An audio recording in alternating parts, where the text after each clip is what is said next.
Salut à tous! Alors, une vidéo assez courte que je veux faire en retour. J'ai reçu en fait de la part de Tezeri un écran. On va voir donc s'il fonctionne parce que depuis que j'ai eu la dernière mise à jour, donc c'était hier ou avant-hier, je crois que c'était avant-hier, 2024.8.7. C'est la première fois, donc j'ai déjà fait depuis un an, je sais pas, 10, 20, 30 mises à jour et j'ai jamais eu ce problème-là. Et là, le HUD a décidé donc de bugger. Ça se traduit comment? Je pourrais te le montrer à la limite, tiens. Donc voilà, je viens d'ouvrir la porte, le clignotant reste allumé et quand il y a les feux, puisque maintenant tu vois ils sont en automatique, eh bien il va mettre comme s'il était en plein phare, ce qui est d'un autre côté logique. Donc par contre j'ai les clignotants qui ne marchent plus, il y a des petits bugs. Donc j'ai essayé de le débrancher en me disant bah, tout coûte peut-être que ça peut refonctionner, mais pour le moment donc ça fonctionne pas. Donc je te ferai un retour par la suite, mais c'est pour ça que je dis toujours de faire très attention avec de l'électronique, comment ça peut se passer. C'est pas anodin donc de chanter une prise donc ODB, de se relier dessus, de s'alimenter et de récupérer toutes les données pour les mettre ailleurs, que ça soit sur un écran avant, un écran arrière. Voilà, je le dirai jamais assez, chacun prend ses responsabilités. Normalement, deux choses que je vais installer de ce type. Pour moi, parce que je veux absolument avoir une caméra, j'ai vu ce que c'était chez Pierre et c'est juste magique. Donc en fait, je vais essayer ce petit écran qui est à peu plus de 150, 160 euros. Donc ils m'ont pris celui qui a le meilleur rapport qualité-prix, qui est le moins cher. Il y en a des beaucoup plus chers qui sont à 200, 300, 400, etc., etc. Et normalement, donc avec Evor, on devrait faire une magnifique vidéo donc sous la Tour Eiffel. Je te spoil un petit peu cette vidéo, etc. Avec Sylvain, donc où j'ai récupéré donc un écran arrière aux alentours d'une valeur de 200 euros. Donc voilà, l'idée c'est de faire d'allier l'utile à l'agréable, monter, faire un tuto. Les écrans à l'arrière, j'en avais déjà fait un avec Hakim, notamment avec Ancho, donc ça a l'air de plutôt bien fonctionner. Mais tu vois, à partir du moment où tu chantes la prise, lorsque tu as une mise à jour, comme tu passes quand même a priori par, je ne sais pas si tu passes par le processeur, par où tu passes ou quoi que ce soit, il y a quelque chose en tout cas que tu chantes, pas la totalité parce que des fois on n'arrive pas à récupérer toutes les informations. Je te donne un exemple. L'autre que j'ai de YesLac, non de Tilliard, pour le préconditionnement, mais l'autre aussi que j'avais aussi d'Evor, eh bien il chante la partie visuelle si on peut dire. C'est-à-dire que si tu appuies mécaniquement pour pouvoir faire le préconditionnement, même je pense avec les sexy buttons, ce qui est embêtant, c'est qu'on ne voit pas en fait que ça préconditionne. Donc on ne fait que l'entendre, sauf que quand tu es sur autoroute, tu n'entends rien. Donc je trouve que c'est pas si pratique que ça. Voilà pour cette vidéo. Donc c'est un petit peu embêtant, c'est-à-dire que j'ai les clignotants qui marchent plus sur ce HUD, hein, ils fonctionnent bien sûr sur la voiture.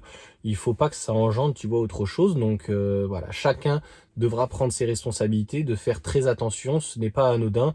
C'était un truc AliExpress que j'avais trouvé à 17 balles. Bon, est-ce que c'est le fait que ça soit quelque chose de piètre qualité? Ça ne m'étonnerait pas. Quand par exemple les enjoliveurs, j'avais fait un comparatif et j'avais expliqué que moi j'avais acheté des enjoliveurs AliExpress, mais il y a aussi Thomas qui en a acheté 2 fois. La qualité, c'est pas la même. Je te fais un retour au bout de 6 mois, on y est bientôt au niveau des basses normes mémoire que j'avais, mais aussi les EV Base. Je ne sais pas pourquoi, mais ça paraît les mêmes, mais la qualité n'est absolument pas les mêmes, la mousse, etc. Tu sais, des fois, ça se joue à pas grand-chose. Parfois, ça peut être mieux, des fois ça peut être tout aussi bien, mais parfois c'est pas tout à fait la même chose. Donc sur AliExpress, c'est comme sur YouTube, on trouve à boire et à manger. Voilà, j'en ai déjà parlé, on a du complotiste, on a du droitard, on a du gaucho, il faut faire un tri. Clairement, il faut faire un tri. Et donc sur AliExpress, c'est un espace où, moi par exemple, ce qui m'est arrivé une fois, je vais te raconter des trucs de dingue, j'avais pris vraiment le rapport qualité-prix le moins cher. Et donc le gars m'envoie, avant de m'envoyer les enjoliveurs, me dit écoutez, ça vous dérange pas, il est un peu cassé. Et bien je suis persuadé qu'il les vendait pas cher parce que en fait au niveau du moule, il y avait un bug, ça peut arriver au niveau de l'usine, tu sais, si tu connais comment ça fonctionne une usine, une malfaçon si on peut dire. Et les Chinois, au lieu de jeter, par exemple, nous en France ou dans d'autres pays, dès qu'il y a eu un bug sur la chaîne de montage ou quoi que ce soit, bah, ça part entre guillemets à la poubelle, ça repart au reconditionnement, au tri, etc. Là, j'ai l'impression que eux, quand il y a une partie qui est ratée, eh bien, ils font tout pour essayer de le vendre. Ils le font par exemple avec les iPhones. Moi, j'en ai jamais acheté, mais quand tu achètes sur, je crois que d'ailleurs c'était à l'époque, c'était déjà sur AliExpress quand il venait juste d'arriver, Wish ne le faisait pas, et ils te vendaient des téléphones dits neufs ou reconditionnés. Un exemple très simple, un problème d'écran, donc Apple dans leur usine en Chine le refuse, ils démontent l'écran et ils te remettent un nouvel écran ou quoi, et t'es pas à l'abri, comme ça n'a pas été fait d'un tenant, que t'aies pas des problèmes d'étanchéité ou qu'il n'y ait pas finalement des problèmes au niveau de l'écran. Donc voilà pour ce petit bug. Voilà, ça n'arrive pas qu'aux autres. Et ça peut être ça. Je pense par exemple aussi, et je vais jamais m'arrêter, à Hakim.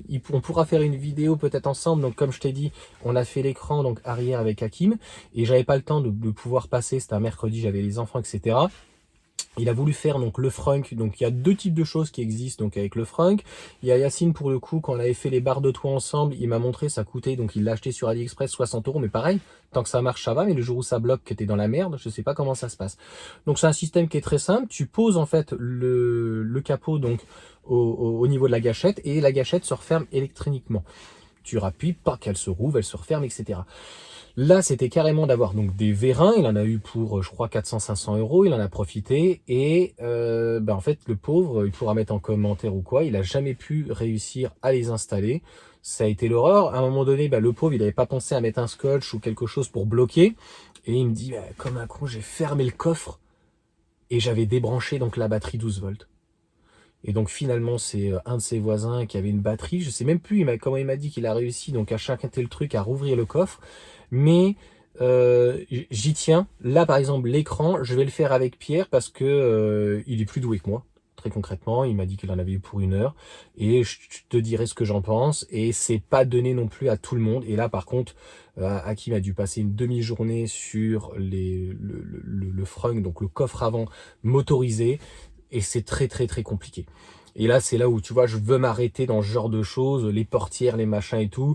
Tant que ça touche à l'ODB à l'arrière, une petite installation, un câble qui est propre, ça je sais faire, mettre en dessous, ça va, je sais faire. J'ai vu l'aileron, j'attends le retour d'ailleurs pour donc l'aileron de Rémi, pour Hakim, pour d'autres, donc il a l'air d'être très bien, mais tu le sais, c'est mon angoisse. Donc comme tu sais déjà sur les performances Y ou 3, il se décolle. T'imagines le jour où il se décolle sur l'autoroute, ou que tu as un enjoliveur qui s'arrache, qui s'enlève sur l'autoroute, ou même... Bon, la petite protection, elle est pas très très grande, donc c'est pas très grave. Mais imagine, il y a un motard ou quoi que ce soit, tu as un vélo, un cycliste, un problème. Bon, il faut penser à tout ça. Il faut y penser à partir du moment où tu montes quelque chose qui est en extérieur et qui vient se coller ou qui peut avoir un bug ou quoi que ce soit, il faut en parler. Donc voilà pour cette vidéo. J'espère que, je ne sais pas, peut-être qu'elle a une autre mise à jour, donc c'est pendant la corrective, donc .7 que ça s'est mis à bugger. Et encore une fois, ça n'arrive pas à tout le monde, et tu peux te retrouver des fois avec un écran que tu as payé 200 ou 300, 400 balles et qui peut peut-être se retrouver obsolète parce que lors de la mise à jour, il va détecter en fait que tu as mis quelque chose et il va peut-être te le supprimer. Sauf que moi, l'écran, il est hyper important pour moi. Il y a deux choses que j'aime beaucoup donc par la suite, donc d'avoir une caméra. Je m'en fous de l'Android CarPlay, mais il y en a qui adorent ça et tout, donc Pierre aussi, il adore ça, donc chacun fait comme il veut. Et juste d'avoir un retour en face, d'avoir un compteur numérique. J'ai eu ça sur une C4, les SLK que j'ai eu, j'avais ça devant. Même le Cayenne, j'avais donc le contour, mais j'avais aussi le numérique. J'ai toujours eu le numérique, le 3008, j'avais l'affichage tête haute. J'ai eu plein de voitures où en fait, lorsque j'avais mon volant, soit c'était au-dessus, soit c'était juste à côté. Et comme on a des voitures quand même qui sont puissantes quand même, 300 chevaux, beaucoup de couple, on a vite à dépasser la limitation de vitesse, on ne se rend pas compte. Et j'ai besoin de savoir combien je la dépasse. Voilà, je ne veux pas la dépasser de plus de 40 pour tout te dire. Allez, sur ce, ciao à tous.